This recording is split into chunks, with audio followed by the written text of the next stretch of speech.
Docteur Van der Stel, dans le Pontiac, par exemple, est-ce que ces réformes de centralisation-là ont particulièrement affecté certaines personnes comme les personnes âgées? Avez-vous des exemples concrets, là, peut-être dans votre pratique même?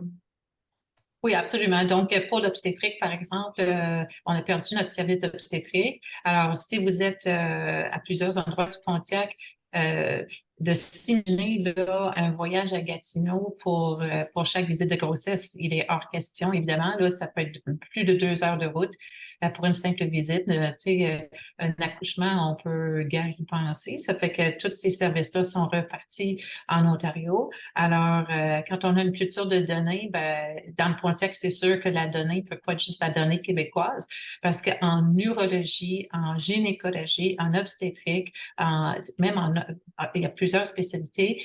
Pembroke, là, ils vont prendre nos patients, les patients consultent à Renfrew. Alors, puis pourquoi? Ben, ils n'ont pas nécessairement les fonds pour aller se promener à Gatineau. Ça coûte très, très cher. Un taxi aller-retour, ça peut être facilement 200 $. Et là, on parle de gens qui font même pas 700 $ dans le mois là, pour tous leurs besoins. Fait que un seul voyage pour une prise de sang, je veux dire, une simple prise de sang, c'était pas possible. Alors, on a énormément d'exemples. Puis c'est des gens qui sont surtout là, démunis de toutes sortes de façons et vulnérables. Donc, non seulement là, monétairement, mais aussi en santé mentale, par exemple. Et les handicapés, OK, c'est quand on a des transports qu'on appelle, nous, transport action, c'est notre façon de voyager. Ils n'ont pas toujours comme les transports adaptés, il faut appeler d'avance, etc. Fait que c'est extrêmement difficile. Mais ce que je vous dirais, puis je donne l'exemple du CLSC de Cuyon parce que j'y travaille. Je suis entièrement biaisée, mais on se bat là énormément pour des services dans notre CLSC et on y croit là très fortement. Notre équipe à CLSC, on veut être là pour nos démunis, pour nos vulnérables, pour les santé mentale, pour les personnes âgées.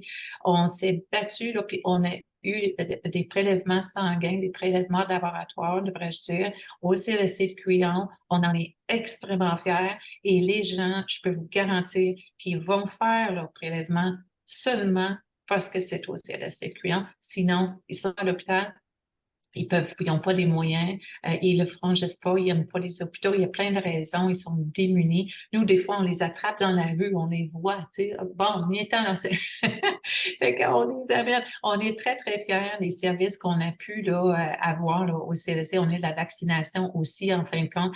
Fait que nous, on sait, là, sur le terrain, que plus on est proche du terrain, il y a 5 CLSC, là, dans le Pontiac, puis, moi, en tout cas, je crois très fortement à des services locaux comme ça.